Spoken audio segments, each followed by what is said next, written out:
Hi and welcome to Daz and Wargaming. You've joined us today with super special guest Aos Coach or Anthony. Hi Anthony, how are you? G'day, welcome, hello. Are you all right? No, we're live. Yeah, sorry. Yeah, it's is it not caught up on the Twitch? Waiting for like a show reel to kind of like go action and Nah, man. give me the big We bright lights. we just go straight into it with just unprofessional here. So Get into the good stuff. yeah. So thank you very much for joining us. I know it's an early morning for you, so really do appreciate it, your time. And joined as always by Ash. Hi Ash, you all right? Good evening, UK. Good morning, Australia. There you go. Time zones, man, time zones. I know. We've already said no spoilers, so yeah, no spoilers allowed, please. yes. No, all I was going to ask first, man, is how long have you been into the hobby? So I got into Warhammer in the late 90s. I want to say about 97, 98, probably, somewhere around there. Playing mostly Warhammer Fantasy, but I also played 40k. My games club was majority 40k, so I played reluctantly. But I was mostly Warhammer Fantasy. Also the other side games, Necromunda, Blood Bowl, Mordheim, Battlefleet Gothic, you name it. I played most, if not all of them, at some point. Yeah. Oh, that's cool. Sort of about the same sort of time as I got into 40k. I think I started off 40k 3rd edition. I didn't really hit the fantasy stuff, if I'm honest. Yeah, I think I was second. I think I was second edition 40k, but I was on the tail end of second edition. Gotcha. I still remember like the plastic jungle trees, the cardboard box. I still remember when this would never fly today. Yeah. You used to get a cardboard dreadnought. Yeah. So in your Battle Force box, they would give you a couple of like goths and like orcs and things like that. Yeah. And then you got a cardboard big hero. You're like, no man, like piece of cardboard. You cheap bastard. There's a lot going on in the chat. There is a lot going on. So Lord Virus says, "How are your Giants faring in AOS Coach?" I dropped the Giants, the Gargants. I ran them during second ed, did really well. I ended up getting even a 4-1 with the worst battle tome ever. But I started playing every year. I rotate my armies at least once, usually around armies on parade. So last year was all about Daughters of Cain. So I built a Daughters of Cain corrupted Slanesh temple, and that was my armies on parade. And now I'm doing a Stormcast army for this year. Oh, cool. October, November is when armies on parade is. That's kind of how I rotate armies. Oh, nice one. Cool. And I will just mention that anyone that's in like the chat right now or watching this back on YouTube, if you haven't already, do go over and check AOS Coach out on YouTube. Give a subscribe and go over on Twitter and follow on there. Have you got Instagram or anything like that, Anthony? Or... Don't worry about that. No. So YouTube and Twitter are the main ones. YouTube, Twitter, and OnlyFans are my big platforms. Well, yeah,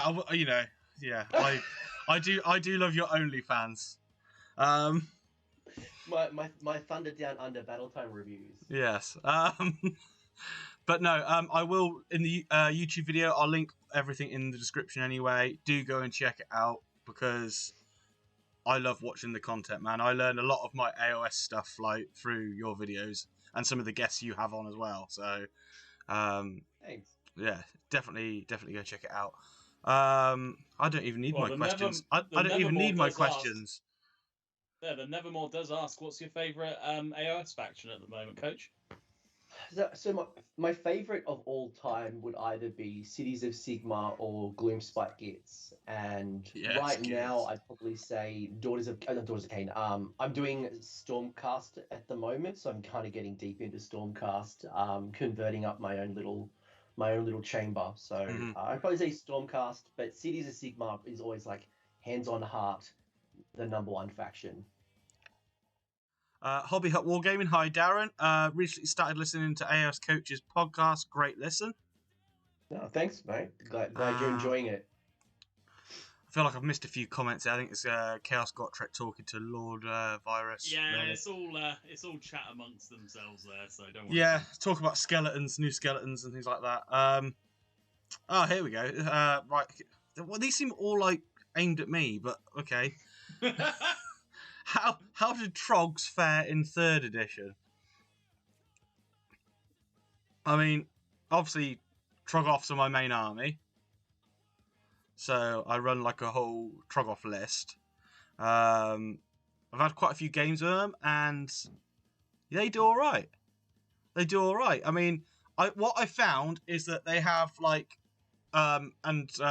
Anthony, if you want to like chip in at any point, then feel free. And Yeah, no, you chuck in first. I found that whatever they charge, they can delete. Like, but they've got one trick, and that is just to go in and smash like big damage weapons. And if you face an army that can do it better than you, then you have a bad time. So when I've played like Sons of Behemoth, you have bad time. Against Ogre Moor tribes, you struggle. And things like some of the Iron Jaws stuff, you can get battered around a bit. But things like when I played like Grave Lords, I mean even Stormcast, if I'm honest, like if you can get the charges off and get all your attacks in, and you've got all the buffs as well, yeah, they do all right. But you know, I mean, you did wipe Lewis not long ago, our very own Lewis at Warhammer World. He was using Stormcast. Yeah, everybody I know hates my troll army. But I don't know. Have you got any experiences with it, Anthony? Like, yeah, like plenty. Of the Gloomspite Gits, they're probably the most competitive, and they've actually done pretty well in the meta, I think, in compared to some of the other factions. We've seen them go, some go 4-1 in a major tournament, a lot of 3-2s, which is much better than the other Spider, Grot, and Squig builds, which probably don't have the tools right now for AOS 3, but they're low model count, they've got high wounds, they regenerate, they've got some good rend attacks. The update to Kragnos, I think, is going to give them some good benefits too. Being able to do a 3d6 charge, and even the Troll Hag, I think, is a great model to look into. Super durable hero monster. So, out of all of the parts, they're definitely the stronger one. Yeah. Chaos Gotrek wants to know from you, Anthony, what's the best way to run Phoenix Guard in a Cities of Sigmar army? The Phoenix Guard. Yeah. So I've always really enjoyed Phoenix Guard in Hallowheart, because when you are focused around wizards, you've always got like this juicy center of things that'll just die quickly. So I think they protect your wizards really well. I could see really good use in Tempest Eye to get +3 movement, +1 save in the first battle round, so makes them really fast. There's probably a couple of good options. You probably do Hammerhall, but probably wouldn't get as many benefits from that one. So I'd probably say Hallowheart or Tempest Eye would probably be my favorite uses. So there we go. Hopefully that's helpful. Chaos Gotrek. So have you got an army that you not dread but dislike playing the most against? Is this a PG show, or is this an adults-only show? I mean, anything for YouTube, I have to go back through and censor beep everything. Good. So, on the Twitch, however, you go for it. Nah, it's all good. I think for me, any army that is built to be not interactive with myself. So I think if you want to play with yourself, stay at home. Like, it's evident, right? So armies like Kharadron Overlords, as an example, I don't find a lot of joy from, just because they're not built to interact. They're built to shoot, teleport, shoot, teleport, shoot, teleport. So it's more about a game of survival as opposed to actually playing the facets of the game: magic, shooting, combat, movement. So probably them. Mm-hmm. And then any other type of uninteractive thing. I think that's clear. Yeah. That's great. And it's mostly because like this is a game, right? Like it's a commitment of time. If we're going to spend 3 hours together playing a game, I want to have a conversation. I want to have a game, not just, like I said, a computer game, which I can do at home. Yeah. Rogue Michael asks, what are most people doing wrong in AOS 3 that's costing them wins?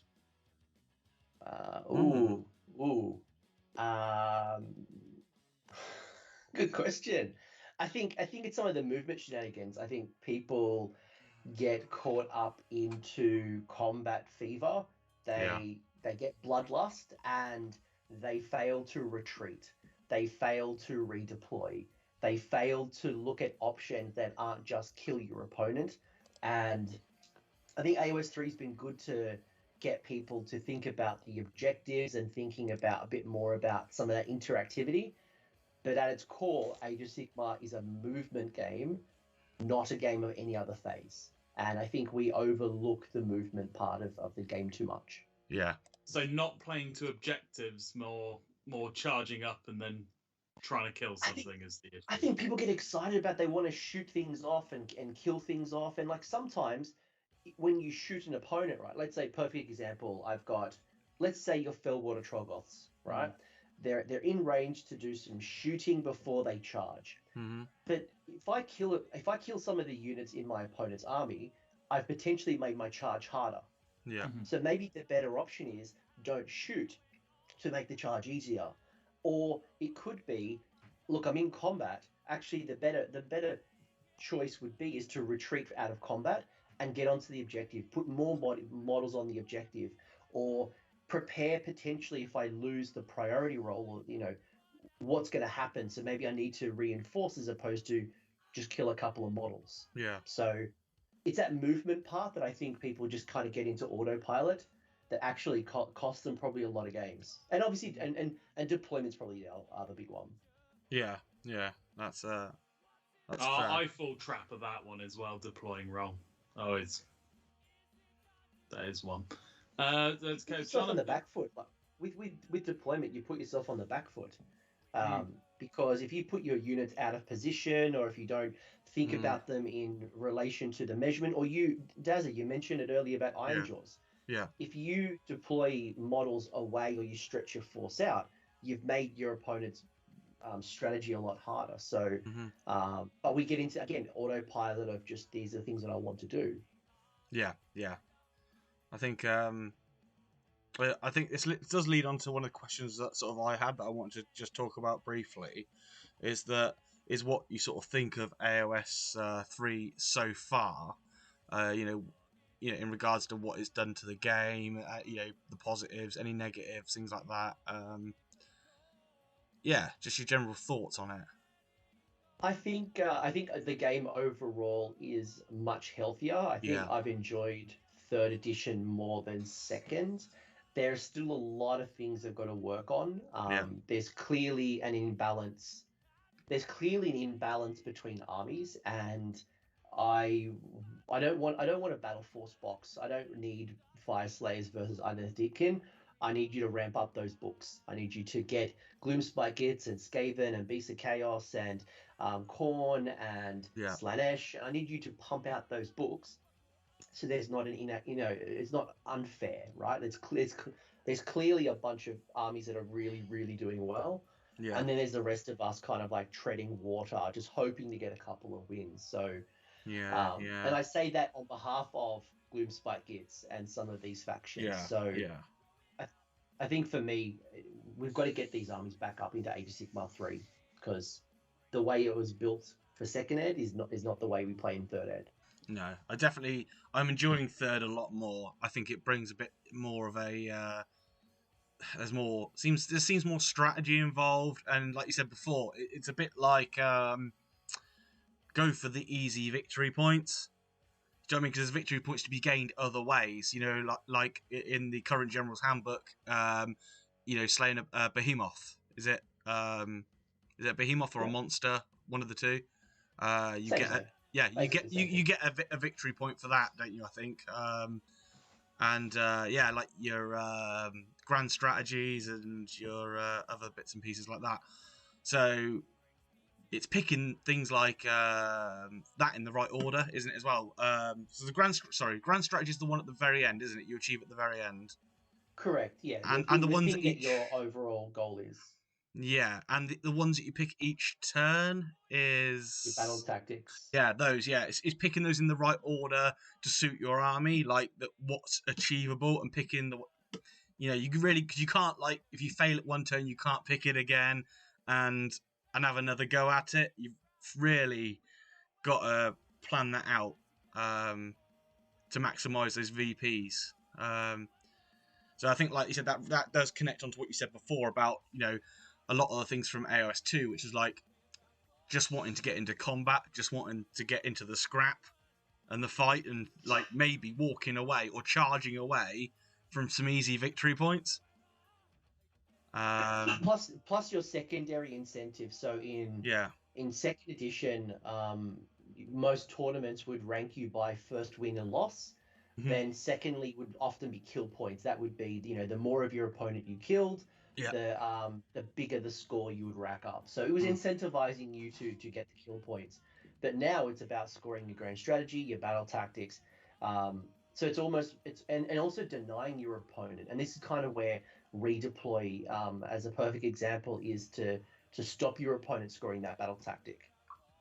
Mm-hmm. Yeah.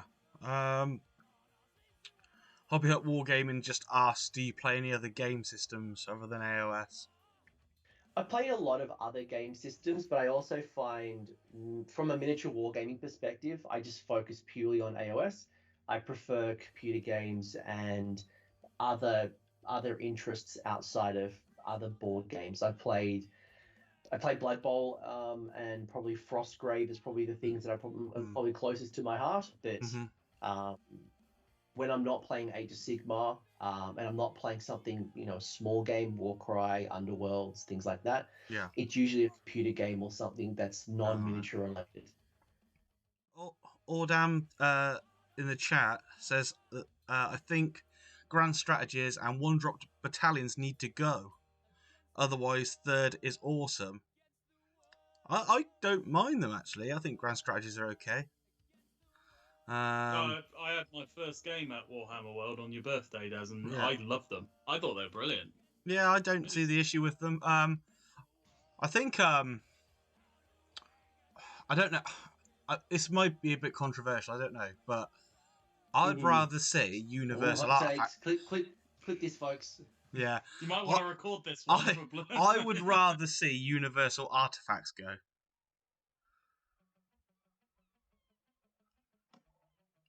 Just say it. Just putting it out there.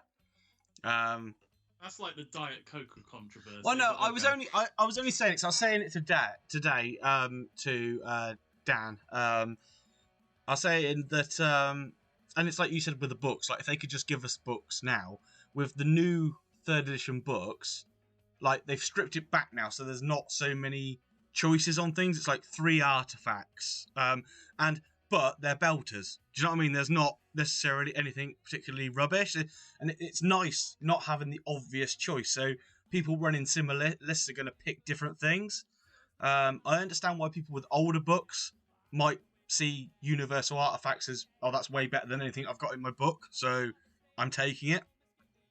But if it's that point that I want to drill down on, because when Age of Sigmar 1st edition came out, probably 80% of the armies didn't have a battle tome yet. Yeah. And then there was a bridge book called Malign Sorcery, and then Malign Portents, mostly Malign Sorcery. And Malign Sorcery introduced about 16 different artifact choices per realm. And that was an awesome bridge for 2nd edition, where the armies really got books and they got artifacts, they got command traits and things. So while we've only really had 3 books, Orcs, Nurgle, and Stormcast, most of the artifacts in Age of Sigmar now just don't cut the mustard. And I don't want to get to a world where the artifacts naturally are better for the faction. They shouldn't have to always go Arcane Tome. Arcane Tome is now the #1 artifact from the core book. But we want to get to a world where the artifacts are being chosen naturally. But until then, again, get more books out, fix up those books, and incentivize me internally. Yeah. That's always the issue with new editions of anything being brought out, is the imbalance it brings to the codexes, or the battle tomes, if you will. There is a noticeable gap. People say, no, there isn't. There is. There definitely is. And the games I've seen of AOS online and things, you can tell which have their current battle tomes. Well, firstly, they introduce it, but you can really sort of see the difference in the way the armies are being played. But yeah, like I agree with the whole, just bring the books out first, then sell your merch afterwards. If there's stuff in the battle tomes and the codexes that aren't out yet, great. That's something to look forward to later down the line. Let us just enjoy some newer rules at the moment. But I think you're right, because, and I think that the answer that would come out of that would be probably it's a sales thing. I don't know. Oh no, that is 100%. But I see it the other way. If all the books are on sort of a more equal level, anyway, it's like starting a new army or even getting into the hobby that goes, I like that army and want to play it, gets the most up-to-date rule book, therefore has a better time and experience playing that army, and will carry the army on and finish it. But it's like someone going into the hobby shop now, say relatively new to AOS, and goes, right, I want to start an army, pull something out there, I don't know, Beasts of Chaos. I like the look of those. Let's grab that battle tome. They're not in a great place. And they go in and have a couple of games with, a start collecting box and get trashed because they're playing, I don't know. Updated Stormcast. Yeah, something like that. Yes, something like that. They're just be like, oh, this is just a bad time, so I'm not. So therefore, are they getting less money? Do you know what I mean? Because that person's now out of the hobby, or stopped collecting that faction, or. As I say, if you want up-to-date rules, not everybody wants to play Stormcast Eternals or Uruks or anything like that. Some people want to play Gloomspite. The other consideration is that do they even play Age of Sigmar to begin with? The players, when they walk into their local game store are spoilt for choice. And, Marvel Crisis Protocol is a perfect example that's captured the hearts and minds of wargamers, where they can get a warband of 5 Marvel superheroes. It's small table, it's easy to play. They get to paint the Hulk and Captain America and Spider-Man and all these awesome, cool heroes. Why would I play Age of Sigmar? Why would I play 40k? It's less money, it's less table space, it's easy to play. So I think it's now 6 months since the 3rd edition kind of dropped. We really need to ramp up, because some players are only going to stick to the system for too long and they're going to go, I'm out. I'm going to go play another game. And with COVID coming around and stopping events and pausing things and making people a bit unsure of social interaction, maybe it's easier for me to play a video game right now. So I think I'm thinking more overarching, as opposed to just I'm not going to play Gloomspites. Well, I'm not going to play Age of Sigmar. Yeah. In case anyone has sort of popped in the meantime, I will plug it again. But go over and check out Aos Coach on YouTube, and definitely give a subscribe.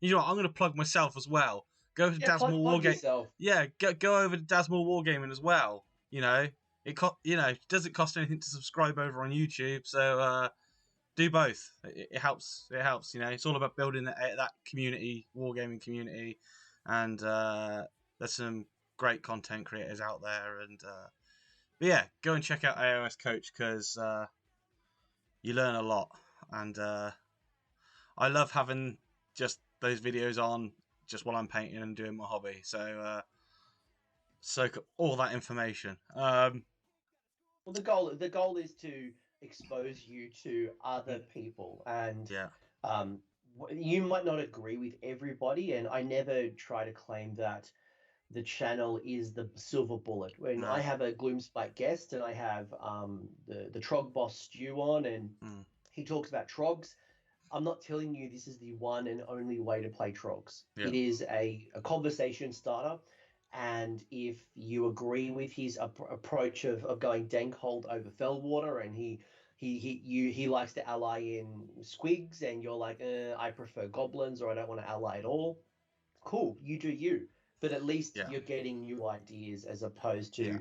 picking up, Best Coast pairings, looking at the list that did well. Well, why did it do well? What were they trying to achieve? How did they bring it all together? Yeah. And what did they need to know on the battlefield? So that's kind of the purpose of what we do.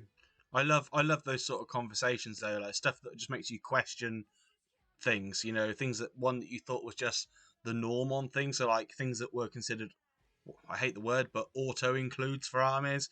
Someone raises another point on it, it gives you something to think about. You may think about it and then think, actually I still don't think that's right. But I love things that just question all the time, lists and why people take certain things or use those artifacts and that's kind of what I found like a lot of your content does, like when I listen to like just you talking about things or you've got guests on talking about factions and things like that. It just helps you become a better player because you're having to think about things. And I think that's it when I'm playing now. Like I'm in the middle of a game, I'm immersed in my game, but things will happen in game and it will remind me of something that I've heard. Like, they discussed this, and it was recommended to address this scenario in this another way. So let's give it a go. It might not work, but it's made me think of something that I wouldn't have tried if not heard it there. So, I will keep waffling on. So, but that's all right. Yeah, and I think that's key, right? And something that I tell people a lot, even when I'm like helping people and just giving them advice, is at the end of the game you should ask your opponent, especially if you lost the game, is what could I have done differently? Because often when we lose a game, like it's the end, you just want to go home, you want to pack up your models, but take that moment to ask your opponent, what could I have done differently? And they will provide you a coaching moment, and you're like, you know what, yeah, maybe I should have retreated, maybe I should have shot off your hero, or maybe I should have kind of prepared to use broken ranks and whittle down your unit before you pulled it out in round 3. Like whatever that strategy might have been, or I thought you spell casted the wrong area, or I was really worried you'd take out this particular unit. Get those pieces of advice and you expand your world. Okay, I've got a question, and it's for kind of all of us to answer, and the chat as well. So feel free to chip in. If you're watching this on YouTube later, then put it in the comments as well. It's a question I always like to ask, and it's sort of a two-parter really. But it's, what is your favourite current model? And if you could pick any model to get a resculpt or come back, what or who would it be? If you need time I definitely know the second question. I'm going to think of my favorite model. Oh, actually, I can answer this. This is easy. Yeah, okay. Now that I think about it, it's easy. So my current favorite model is dragons. I've built Krondus and Karazai, so I've bought 2 of the big dragons, and I've got about 5 of the small dragons so far. So yeah. Easy win on that one. Dragons. I'll let you both respond to the others, and then we'll do the other round. What's Rogue Michael's current favourite might be Big Daddy Bastion. Top candidate for Resculpt is a Star Drake, apparently, in the chat. So okay. So Ash, do you want to go? What's your favourite current miniature? I'm going to go by the one I've enjoyed painting the most at the moment, and that was the Gaunt Summoner. I really enjoyed painting that model, and I love the look of it. So, for me, fair dues. And I'm going to be, is this allowed? It's not an AOS model, actually. Yeah, I know, right? It's so at least I kept it AOS. I know it's the new. I'd have to say, okay, it's the new Treebeard model. Okay. Never mind. It was an absolute joy to build and paint. I absolutely loved every moment. It's been a while since I've had that with a miniature like that, so you have to forgive me there that it's not AOS, but I had such a good time with that model. Oh God, stop thumbs down! You're making me having to think now. What model could I pick instead of? We've got an explosion of comments here. Yeah, so, okay, go for it. So Hobby Hut Wargaming, Lord Croak is his favourite. Sepok says, Ard boys need a resculpt. Rogue Michael, or can we do non-AOS? Well, apparently not. No. No. You have AOS coach on the chat. You do AOS stuff. I think I was Yeah. pushing boundaries with Treebeard, but I thought I could get away with it. You get a boo earns from me. Boo earns. Okay, let me think.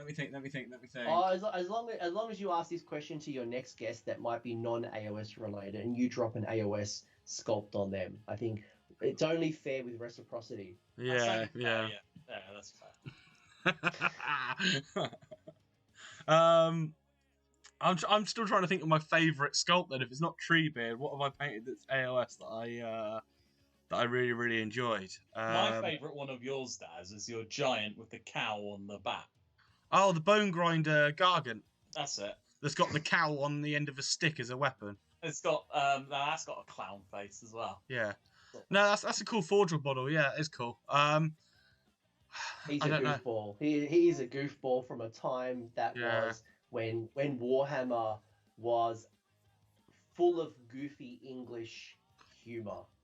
Now that it's gone grim dark and it's a lot more serious, that goofball kind of range doesn't kind of fit. Like you look at some of the old sculpts, you look at some of the new sculpts, and it's lost that British charm, I think. And I don't think it translated well in the Americas, but man, there was some goofy things in Warhammer, and that was always fun.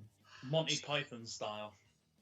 So it's just that slapsticky English, and being Australian, I'm half British, half American, right? We're influenced by both cultures, so it's like I can appreciate the British side, but I get it. Yeah. I have to say, current range, I do love the Dreadsaurian model. So I might pick that. Dreadsaurian. I enjoyed painting that too. It's a big dinosaur. Yeah. It's a big dinosaur. What's not to love? Filling the gaps wasn't that fun, but painting it was good. So, Rogue Michael says, Coach loves my World War III tanks, really. Chaos Got Trek 2, favourite is Zombies. That is a good kit. That's a good shout, actually. That is a really nice kit. Or Mirkwood Rangers. No, you can't have that. Resculpt, Old Curse Company, Dogs of War. No, you can't have that. Yes, no, who said that? Yeah, Chaos God Trek, I'm with you there. Dogs of War, I love Dogs of War, whether it is Old Mukhtar's Desert Dogs, you had the Cursed Company. I think that skeleton unit, I think I would love to see. I don't know if you remember the Cursed Company. It was a skeleton mercenary unit, but it was full of diverse skeletons. They weren't all humanoid. You had some orcs, you had some seraphon, you had some dwarf, you had some elf. You had all these different skeletons, and I think that, to me, I would love to see that in the Skelly models, because where are the reanimated Dwarden and elves? And I think I said this on a discussion recently. Where are all the zombie Idna Deepkin turtles? Where are the zombie Maw Crushers? Where are the skeleton dragons? Like, give me more undead monsters and things of the world. So just go for it. So Chaos Got Trek is trying to bait me here by saying no recast could I. So shut up. I'm not getting into this. And then Darren's also baiting you into a bit more. Bring back Vect. Yeah, look, I know that I have. Why do people associate me with just ranting on things that are to do with Legion of Asgore or Astrobel Vect? Because I do love both things, but let's just not go down this road. If you go through our Twitch library, though, there's a lot of us doing that. Autumn dear. says favourite is Light of Altharion and Resculpt Cauldron of Blood. Okay. Mhm. Mm. Cool. Light of Atharion is an awesome model. It's that Lumineth model with all the just pure armor. So Yeah. what they did sculpting that is pretty incredible. Yeah. So we've done our favourites. What are we thinking about resculpting? Is there anything that's currently in the range that you think should get a resculpt? Easy for me would be Valkyria the Bloody from Khorne. So Okay. Yeah. so Autumn reckons they know what I want. Let's see if that was actually what he thinks I wanted. But Valkyria the Bloody, I would love to see I'll a guess. Bellacore, yeah, hashtag fail there, mate. I look at what they did with Bellacore, and they turned Bellacore from this little unit that was not very impressive to this amazing centerpiece model. I think Valkyria and just her as a champion of Khorne, I think it just would tick so many boxes. I would love that particular model. Mm-hmm. Yeah. And Ash, what would you like resculpting? It's a difficult one, but I am gonna go for one thing I would love is new Chaos Marauder sculpts. Make them more sort of Reaver-esque sort of sculpts. So not Khorne, and you can dedicate them to what you want, but they don't look so derpy in their mono poses and that pose. Yeah. I here's the hot take from me. I'll actually do a hot take. Yeah. I want that range to be retired altogether. I think Games Workshop has done an incredible amount of work with the cultists. The Iron Golems, the Corvus Caval. I feel like they're the new Marauders. Yeah. And they allow you to be a bit more chaos thematic depending on how you want to build your army. So I almost would love to see them retire Marauders and then just go hard into the Dark Oath War Queen, the Dark Oath not Conan, and all of the other cultist style models for that part of the battle tome. Yeah. Yeah, I agree with you actually. Oh, meanies. Yeah. So yeah. It's cool. Like, don't get me wrong. Like, I think the Marauders definitely they're one of the few legacies from 6th edition fantasy battles. You've got Monkey Skaven Night Runners. You had zombies, but zombies got updated, and then Marauders. Otherwise, because they've got like the goofy big hands and like they're very much like that monkey aesthetic. They used to have these crazy big hands. And leads. And they're so goofy. Like I preferred like using like flagellants as opposed to actually the Marauder sculpts. Yeah. The thing, I would use Marauders more often if they didn't look so goofy. Yeah, because I like just. Yeah. Daz knows I like my ridiculous, stupid lists, and having a load of Marauders just makes me laugh. So, yeah. But I look at them and go, I just hate the look of you, so I'm not using you. I'd have to say my model to get a resculpt is Stormcast Dragons. No, I'm joking. I'm joking. I'm joking. I am joking. Totally joking. It's a tough one. It's an army that I don't collect, but I think they've earned it. And if I'm going to pick a unit from that faction, I think I'm going to say the Giselles. Skaven Giselles. They're still close, but not what I would have picked from that range. What would you pick? Acolytes, Scryer Acolytes. Yeah, the Scryer Acolytes, the only metal model still in the game, from my understanding. They got a few heroes, I think. Warlock Engineer is metal. Yeah, but that's one model. Scryer Acolytes, you're building. Oh yeah. I know what you're saying, but yeah, I'd like to see the Giselles. Anyway, but hey, I digress on that one. I'd be happy. One I'd like to resky. So another Chaos one, is Chaos Spawn. What for a resculpt? Them a bit bigger. That would be cool, and also more options for their body, Because all at the moment they all got legs and tentacles there, but not all of them are a bit like that. So. Just slap a load of green stuff on a base. Oh, yeah. I was gonna I go back to the old White Dwarf, which used to tell you to just build your spawn out of your bits box. So that for me is chaos. Go get like a random Chaos Warrior hand and a Skaven tail, and put a lizardman head on top of it, and then have like 3 arms on the left. Yeah. Yeah, so my choice was Giselle's, but it should have been Acolytes. You know what? You know what? Skaven... They should be retired. Skaven need love, period. So I would be okay with you resculpting the whole range. Yeah.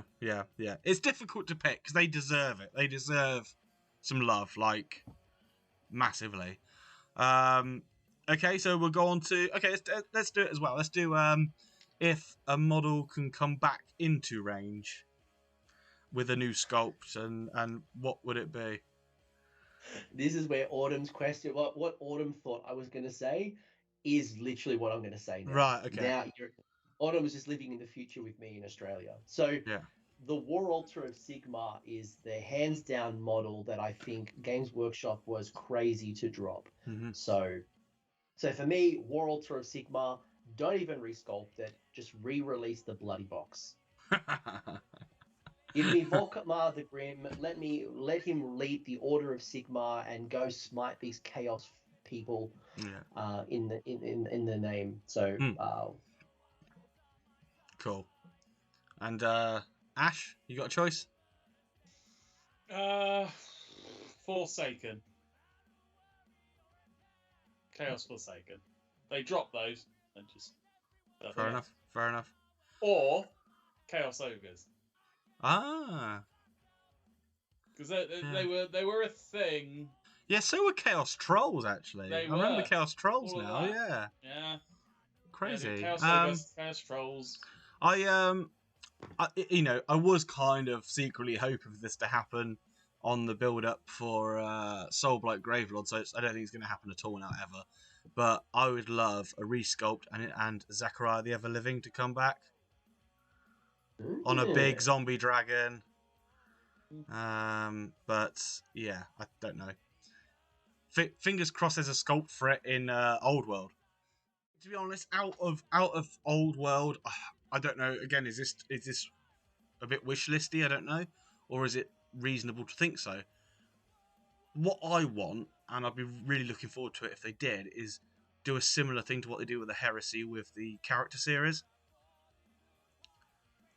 So I think it'd be really cool, whatever factions they bring out, to have a nice character model from the world that was, like, nice sculpt on a nice base, that I could just collect all of those and paint them and have them up on a shelf, and happy days. But I don't know if that's reasonable to think, but that's me wishlisting there, I guess, on that one. Yeah, Chaos. My wish list is that it just be good and everyone enjoy it. That'd be amazing. I think it's going to be interesting when the Old World comes out. I think, it's been 6 years since Fantasy Battles died. By the time that Old World comes out, it'll be closer to 10. Somewhere between 8 and 10 years since the death of the Old World. And I think there'll be some friction of the Age of Sigmar community who's concerned that their player base is going to be ripped apart, that we're all now going to go run off and play square bases again. And you're going to have this divide where it's like, Age of Sigmar is shit, Fantasy World is shit. Well, actually, there's going to be people like me who just like them both and can appreciate them as individual games. So I think it's cool. I think it's going to be interesting to explore a different part of the Warhammer story that was important but never explored. Yeah. I think when it comes out, you're just going to have to accept how it is and just go with it. Yeah, it's going to be new in what are we on? 2000. So what's it coming out? 2024, 5? There's no date. It'll be probably somewhere between 23 and 25, I would guess, depending on how much COVID's messed them around. Yeah. And that a lot. So, It's weird though, because first and foremost, I just want decent models, like some nice sculpts. Like, I don't know why, because like I say, I enjoy my gaming side of the hobby just as much, or if not more, than the painting or that side, the modelling side. But with the old world stuff, I just really want to see what sculpts can. I'm willing to give the game a go, but I don't think I'm going to be that upset if I don't like it personally, because I've always got AOS. Do you know what I mean? I love AOS. So if I try it and don't like it, it's not like, oh, now I've got no game that I enjoy. So yeah, it is what it is. I'm not going to be too unhappy. Just give us good sculpts, please. I think a lot of the sculpts are going to come from the existing range, to be honest. Yeah. Just off the top of my head now, because I'm intrigued to hear what you have to say about this as well. Is there any unit in AOS currently that you think is, I don't know, let's call it the most broken, shall we? Like, if you could pick one unit that totally needs to be rethought, their war scroll needs to be, like, wiped clean and let's do this again. That's easy. Do you want to try harder? Like, that's an easy question to answer. Okay, because I've got an answer, and I think yours should be the same, but... It's one unit. Yeah. They've tried to fix it for 6 years, and they haven't fixed it yet. Okay. 6 years. Pink Horrors of Tzeentch. Oh. Pink Horrors of Tzeentch, they have still not gotten it right. It is still a bugbear of the community. Tzeentch players hate playing with them because they are not built correctly. People hate playing against them because they're just stupid. Pink Horrors need to be revisited and built from the ground up. I was going to say Lumineth Sentinels. I don't think Sentinels need to be rewritten. I think there's some tweaks that could be made. Whether you can't make them ever battle line, whether it is you can't bring down the mortal wounds from a 6 from a 6 to a 5. There's a couple of changes that need to be made. You could just remove if you just made them have to have line of sight, would probably solve half the world's problems. Yeah, I just think was it a 30-inch range? It's like a 24 or 30-inch. Ignore line of sight, mortal wounds on a 6. They don't have to worry about lookout sir. They can bring it down to a 5. There's all this stuff.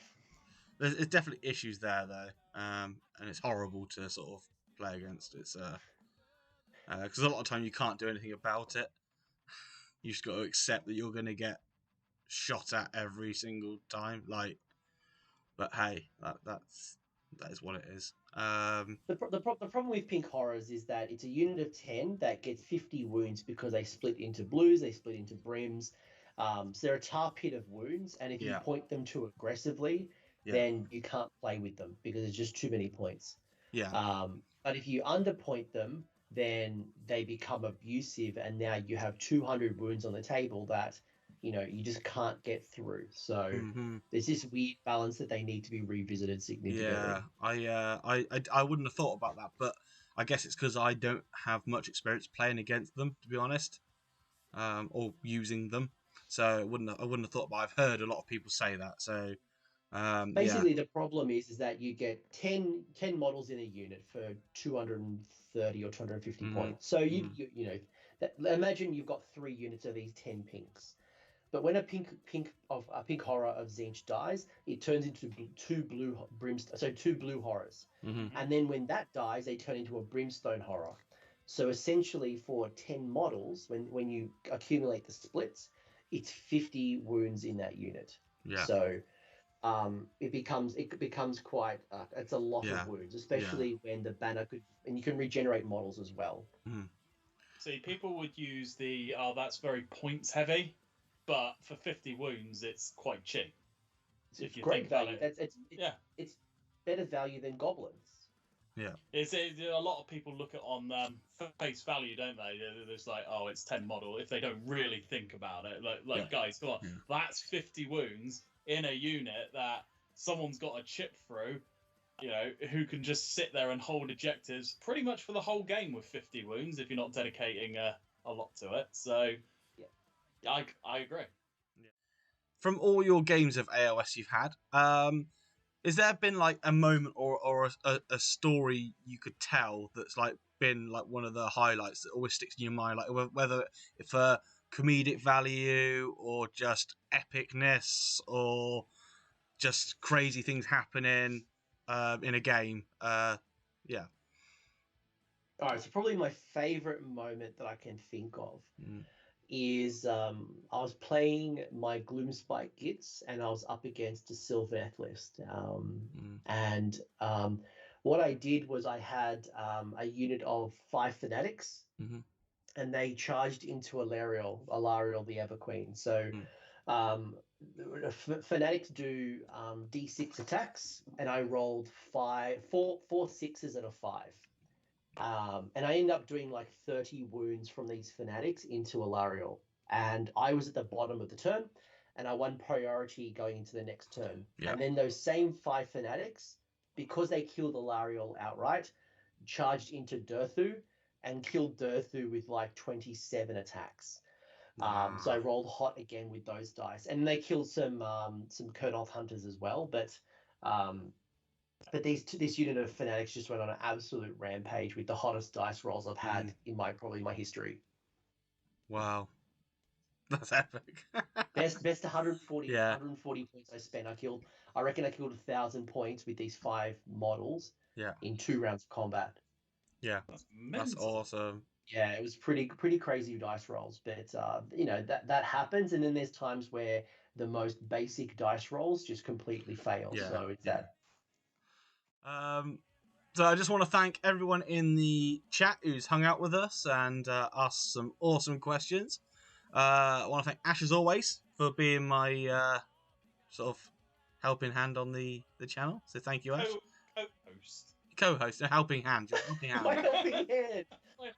You wanted to say. I was going to say. Was it that transparent? I might sing it at the weekend. You can smack my so there we go. Yeah. And and a massive thank you to Aos Coach for, sparing some time to come on and chat to us about AOS. It's my pleasure. I feel like we probably could have called this an AMA as opposed to an interview.